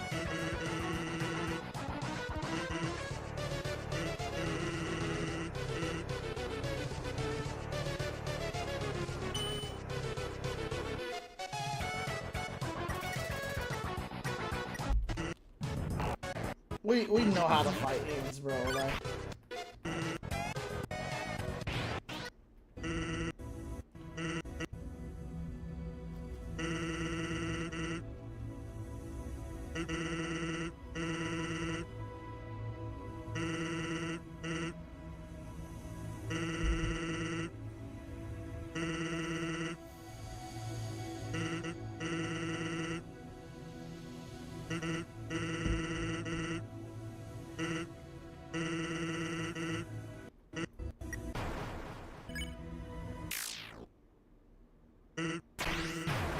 Oh my god.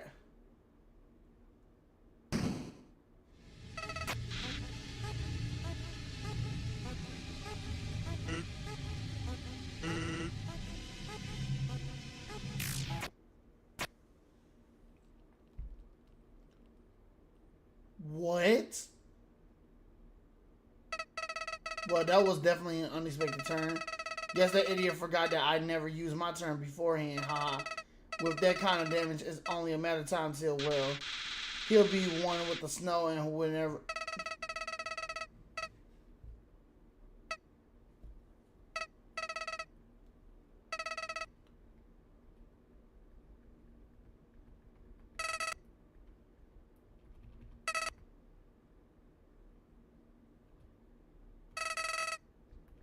We have no reason to go down there. Is someone there?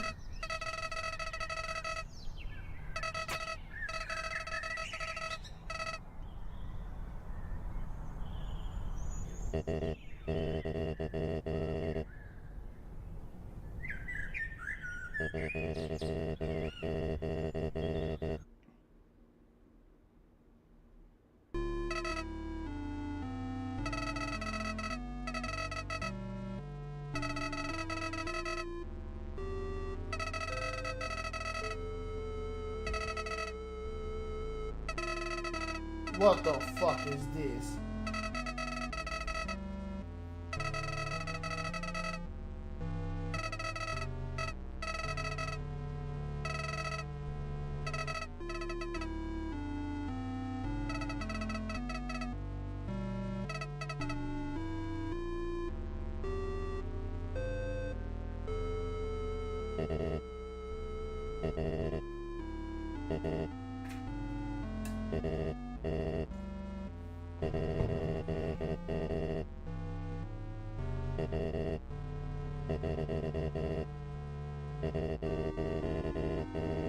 Wait, what the fuck?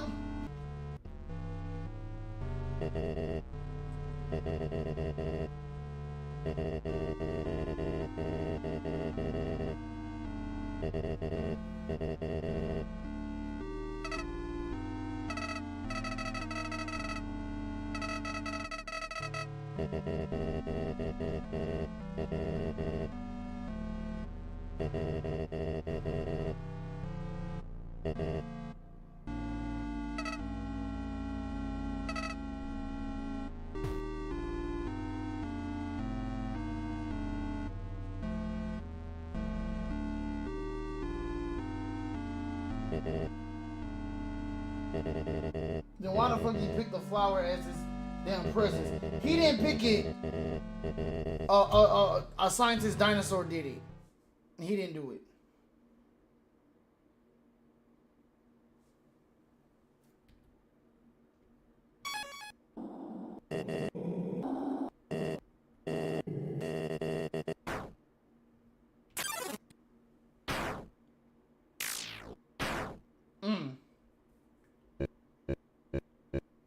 No.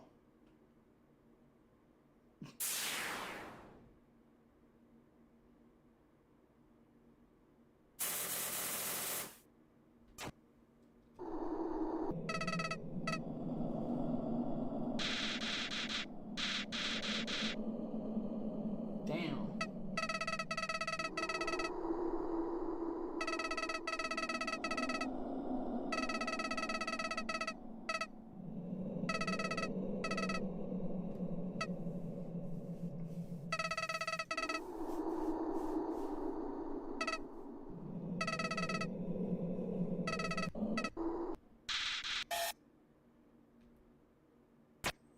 Oh yeah, this is, yeah.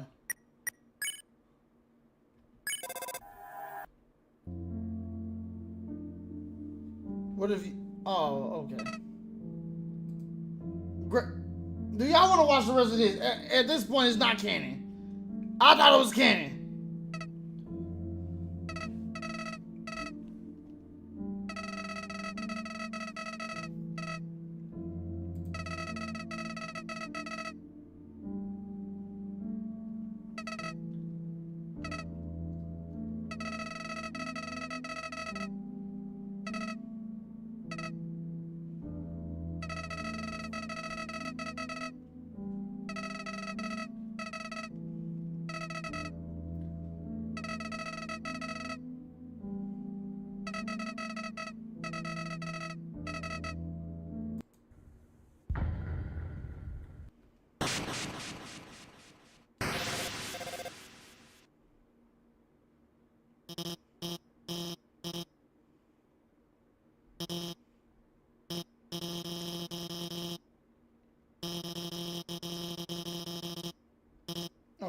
Whatever. Yeah, this shit ain't even real. Okay.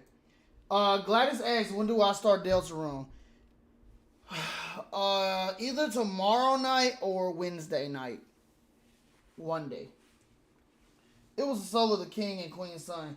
He died and turned to dust where the flowers grew, and when the dinosaur scientist Alphys injected the same flower with determination which made him a god. Correct. That is correct. Now they're doing the genocide route. Oh yeah, you have fun with it.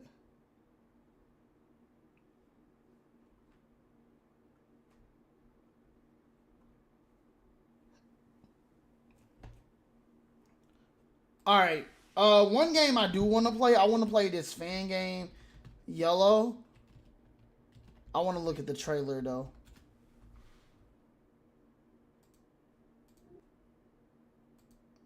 I want to play this so bad, y'all. I haven't seen nothing like every stream.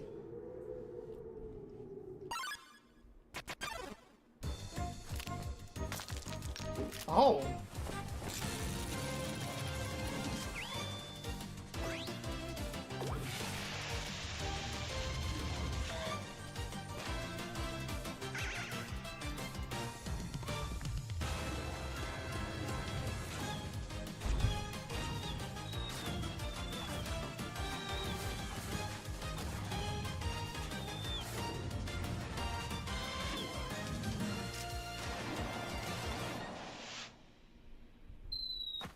What the fuck?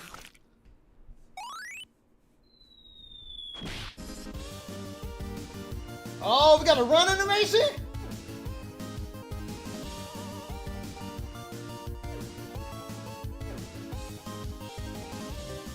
Wait, what did this say? This isn't in the game. Oh, okay.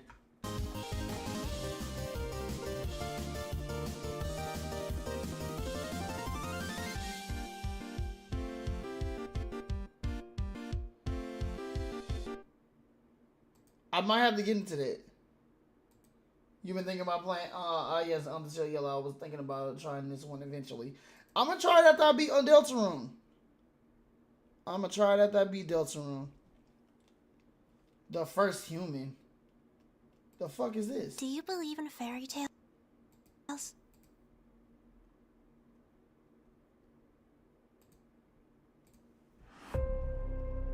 The stories say to stay away from the mountain, because those who climb it never return. What? But I've always wondered, are the stories about the monsters really true?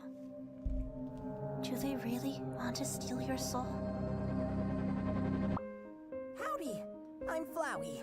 Flowey the Flower. Golly, you're looking awfully lost. I bet you want to get out of here, don't ya? Well, you're in luck. I can tell we're gonna be the best of friends. Oh. Wow, I had no idea there was a whole world down here. Yeah, well, it's not as cozy as it looks. This place is crawling with monsters, and you've got something they all want. What's that? Your soul. We're all fighting for something. Glory. For Undyne? Proof this isn't just some fairy tale. Monsters will see the surface again if it's the last thing I do! Freedom. Oh, come on, kid. Do I look like the kind of guy to hurt you? Anything to feel even the smallest glimmer of hope again. But I don't want to die. Hey, relax, will ya? That's what I'm here for. I said I'd get you to the castle, didn't I? I made a promise, after all. I'm going to make them proud.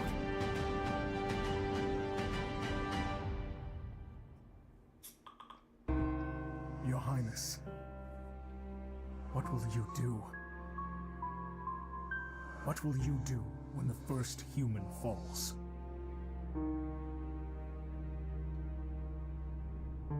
I will do what's best for my people.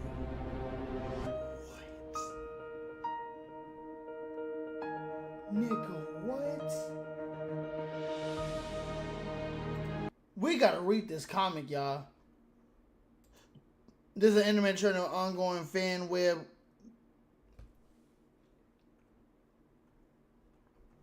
Oh yeah, we gotta read this comic. Wait. Okay, yeah, we gotta play Yellow. Oh my god.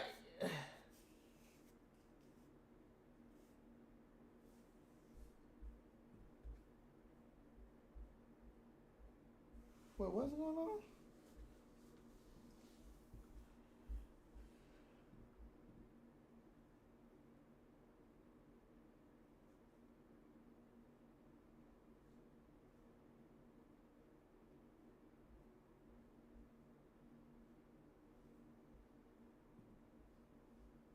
Oh yeah, we gotta play Yellow. I wanna look at this so bad, but I can't. I think they got a green, Undertale green. They trying to copy Pokemon. Yeah, they got an Undertale green. So are these like the fan-made games of like... Disclaimer. This game is still early into development. Subjects may change.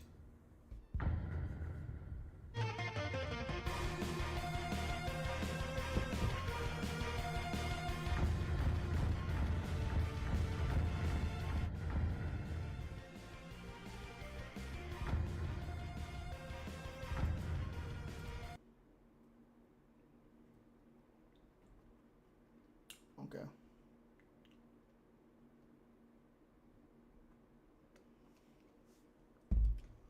The Undertale community is in Scion?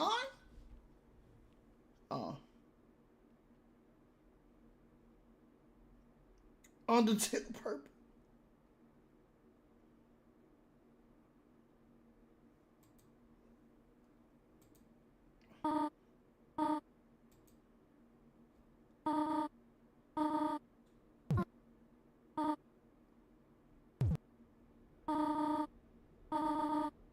It's the little girl.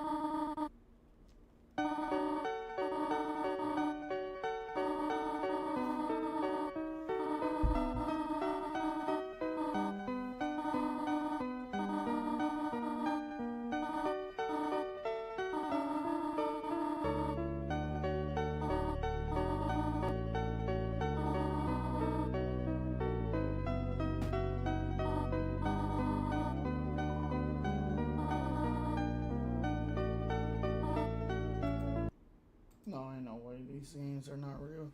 I understand why Toro tried her best to stay at home. Individuals should be crumping apart around her wherever she leaves. Toro being more expressive here is a nice touch considering she hasn't seen that many kids perish.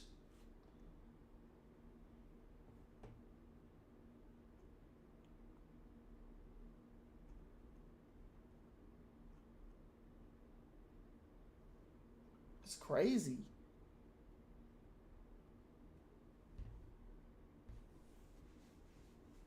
Like, why are they making all these games?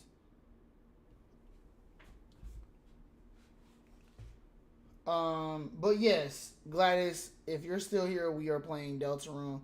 I think I have Deltarune downloaded. Let me make sure before they start charging me. I don't have it downloaded. I have to install it. Yes.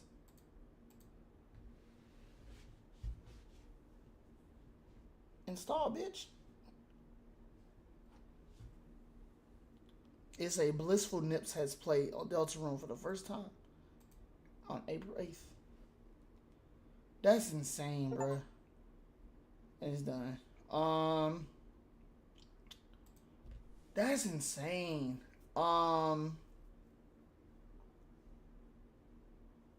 This whole game.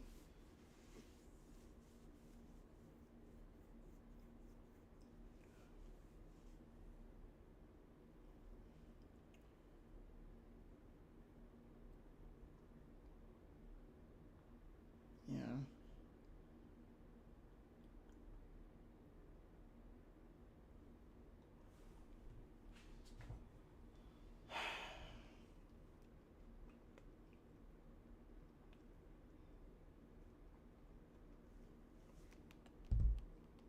I played 3 easy. Wait until he finds out. Never about let bro know FDY's about family. FDY. Never let bro know Do about FDY. FDY. Know about FDY. Do games. FDY. What is this FDY stuff, anyways? I rebuke it. I rebuke it. I rebuke it. I rebuke it. I rebuke it. I rebuke it. What?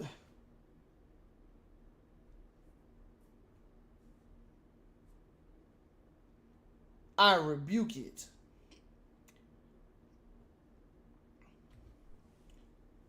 I rebuke it in the name of Jesus. I rebuke it. I rebuke it. I rebuke it in the name of Jesus. That is not going to happen. I rebuke it. I'm not playing. The only one I think I'm gonna play is yellow.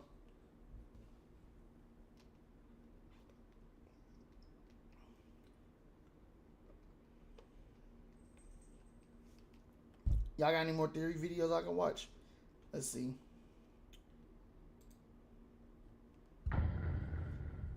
Blundertail. Damn, did my screen just freeze up?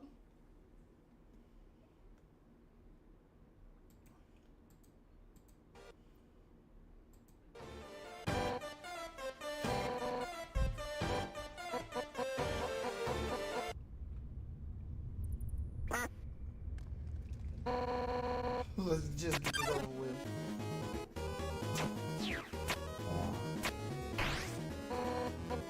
Actually, I'm not sure how come it's getting allergic. Wow.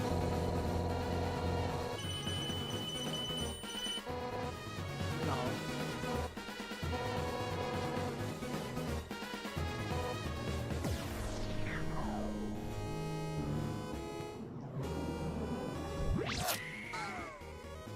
I don't even want to relive.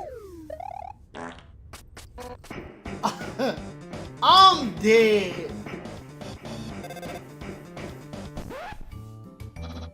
Hello, human. So I've been thinking we should meet up around down and hang out. I'm actually shopping for some food right now. Oh my god. Several hot dogs later. Are you ready to hang out, dude? Oh my god, they saw Papyrus jumping out the window. I might cry. Hey, Papyrus? You ready for our one-on-one training? Oh.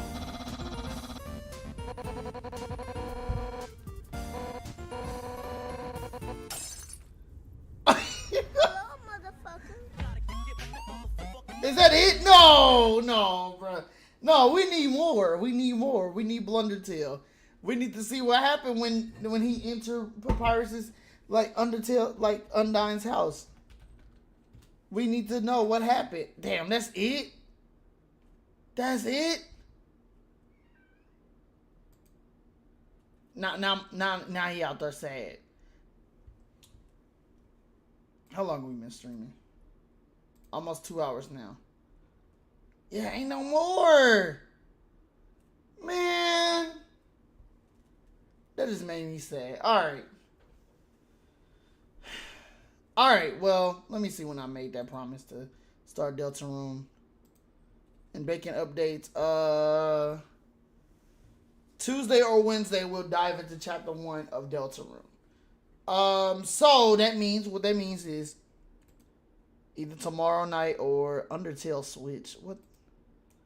Why is there a fairy? She was a fairy. Ugh, ugh.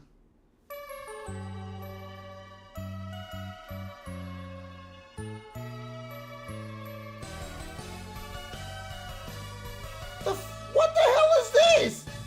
Undertale.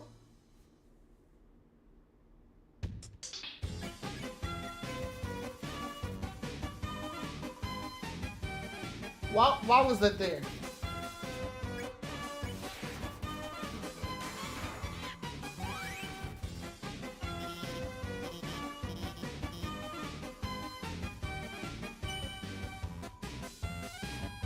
Wait. What's this?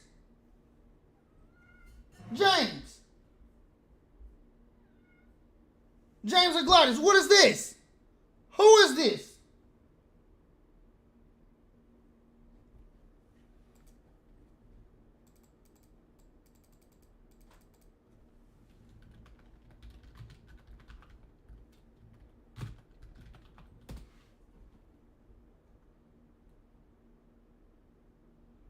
Matt Meow Meow. Kissy Meow Meow. What the fuck is this? What? It's a strange doll. Take a closer look.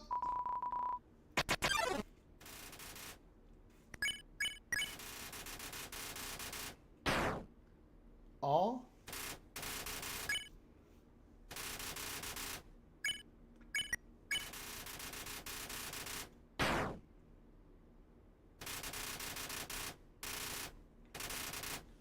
What the fuck? One from the animated outfits to be fangirling about. Oh, enough! Fool, don't you know not to touch people? You know, no, especially when they're ticklish. Huh? You don't recognize me? Oh, that's all for the better. Once I fuse with this perfect new body, meow.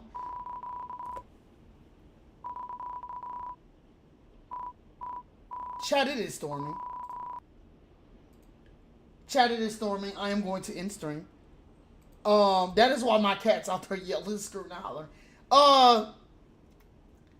We gonna get back to this. I just, all I heard was a storm. It's storming outside. What the fuck?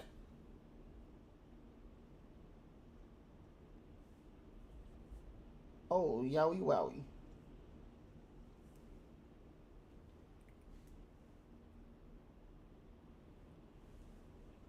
Yeah, it's storming outside. Well, if anything does change, I'll be back on tonight. But with it raining, I'm afraid it's gonna cut the stream off. So I'm gonna end it. We'll see y'all tomorrow with some Deltarune. We'll be having the camera on and such. So yeah. Did it just stop raining?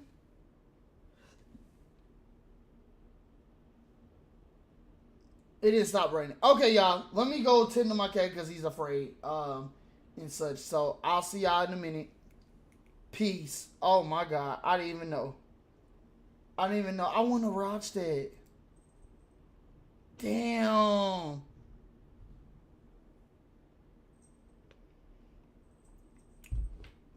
All right, y'all.